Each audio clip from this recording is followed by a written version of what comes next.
Evening viewers, welcome to the Taillight Show. I haven't done one of these for a while, so have you all been good? I'm, I'm getting there. I'm getting there. You watched my coins clip video. If you didn't, go back to episode 50, watch that, and come back. We'll just sit here and wait for you to do that now. Okay, welcome back. Yeah, so I'm all right, sort of. My back is a nightmare at the moment. I've had back pains and back troubles, like pretty serious back troubles for 30 years. Got an awesome chiro now, and she's looking after me really, really well. And we've got my pelvis and the sacrum, which the sacrum is what joins your pelvis to your back. Got that pretty good now. But what it's doing is now showing up all the other problems that it was masking, and fuck, am I paying for it. But anyway, we'll get there. So yeah, welcome to my joint. Yeah, so like, this is down here at Emerald. You know, it's not a bad view. Better view from the driveway. We go down the stairs though, and so I don't bloody fall down the stairs. I actually fell down these stairs one day, 5-6 years ago, I suppose.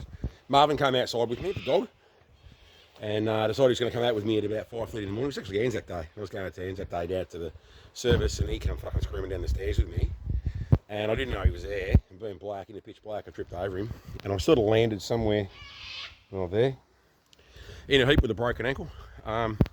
Crawled back into bed, didn't want to wake Kim up, and when she woke up at about 8 o'clock, I'm talking, 2.5, 3 hours later, I said, I think I'm in a lot of pain, I've got a bit of a problem here, and she goes, what? And took me off to the doctor, and I broke my ankle. I lay in bed for nearly 3 hours with a broken ankle. Anyway, what do you do, eh? Happy wife, happy life. Don't wake him up, don't wake him up. So yeah, I might muck around this weekend. I've got to get back in here. It's half a shit show again. I got it pretty good last year. I was pretty happy with it. And then,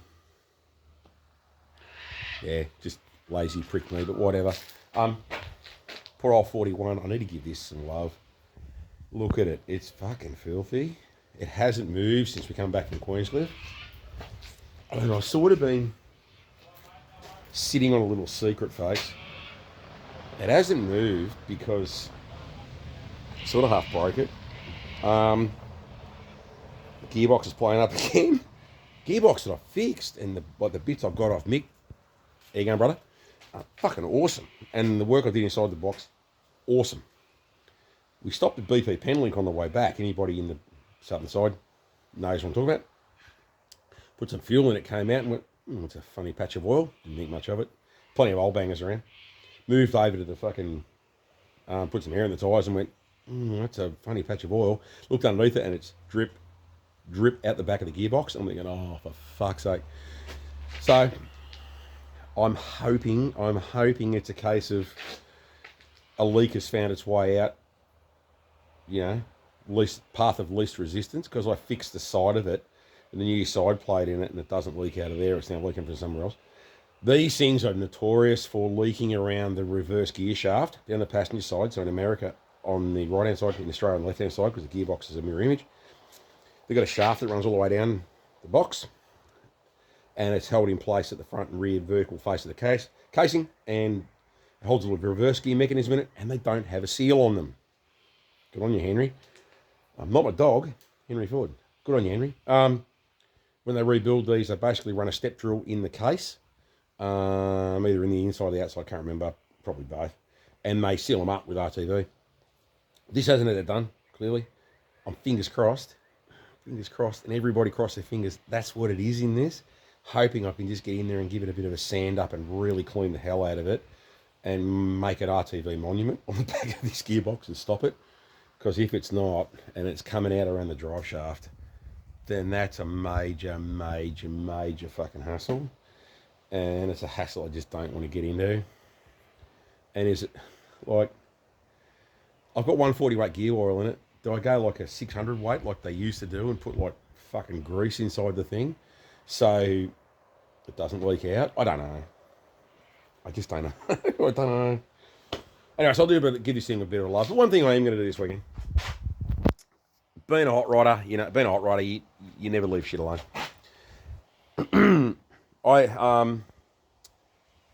When I bought this car, it had one of those little tiny stupid chrome dome air cleaners on it. They all run on their hot rods. They're like a little bloody German fucking war helmet.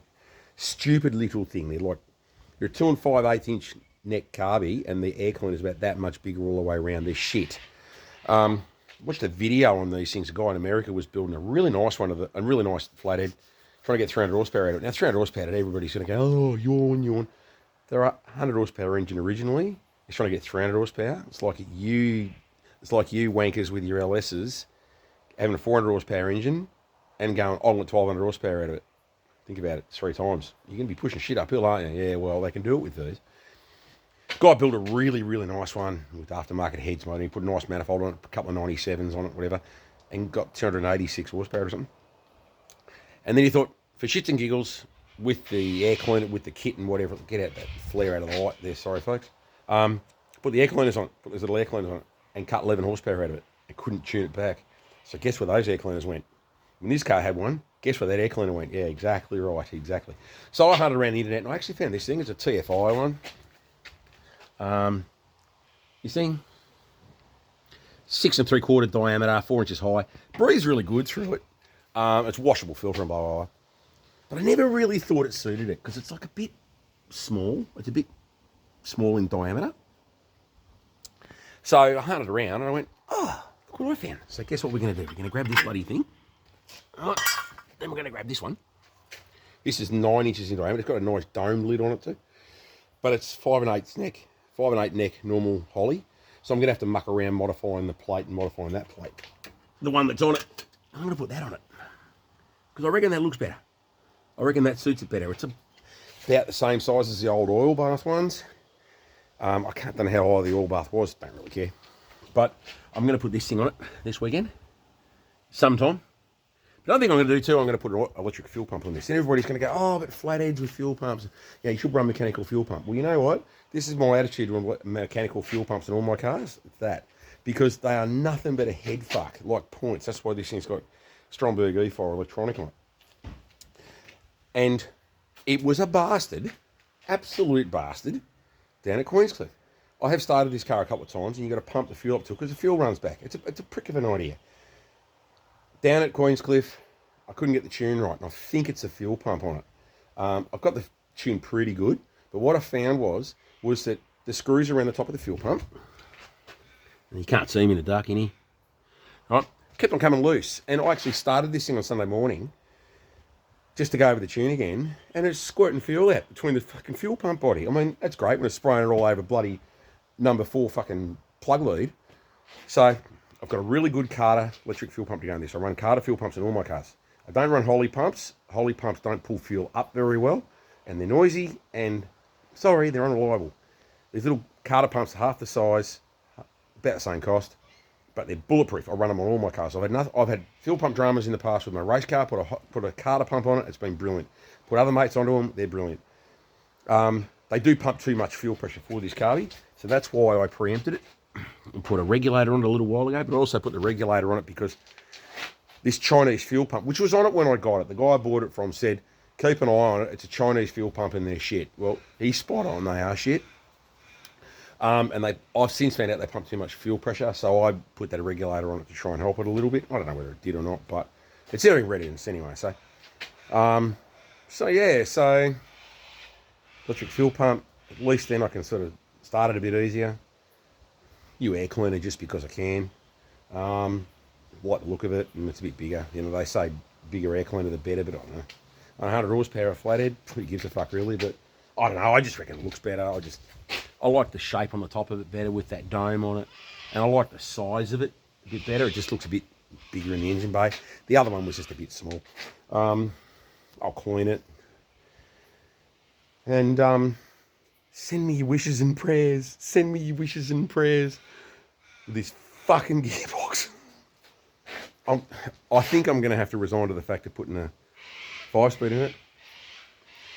I did have another thought about what I was going to do with this. I might actually save that for the next video, and everybody's going to go, oh, thank fuck you're not going to do that. I don't think it warrants it, and I think it takes it too much away from this thing being a traditional old school hot rod. I was going to put another motor in it, but that gave me another box. I'm not going to do that. I think it's not the car for it. So, yeah. So stick around all weekend, folks. this was a video about nothing. Started a video about nothing. We've already gone past 10 minutes. So that's me rambling about shit. Again, always status quo. Anyway, yeah, so clean it. Like the electric fuel pump. I've got to look at this gearbox because I hate seeing this thing sitting here. And the weather's now starting to close in here in Melbourne. As I said, Easter this weekend, around this time, end of March, start of April, the weather starts closing in and it's fucked for a few months. So I really should give this thing a birthday and give it a couple of more drives before winter comes around. Kim's got some ideas about what she wants to do around the house. She hasn't, to her credit, she hasn't said, we're going to do this, we're going to do that. I need to get some shit done around the house. If I don't get everything done on this, so be it. I might do a video around the house, like what I'm doing, mucking around with things. Going right back to the start, all depends on my back. The pain I'm in, folks, is excruciating at the moment. Julianne's looking after me really well, my chiro. But, yeah, let's just see where we go, because I've got to also consider I'm back to work on Tuesday, you know. I got fucking, you know, I got bills that have got to be paid, you know. That wanker sang in that song, so. Check in over the weekend. Hope you're having a good Easter. Hope you're all packing up and going away. Not at home doing more fucking stupid shit like me. So, stay dull.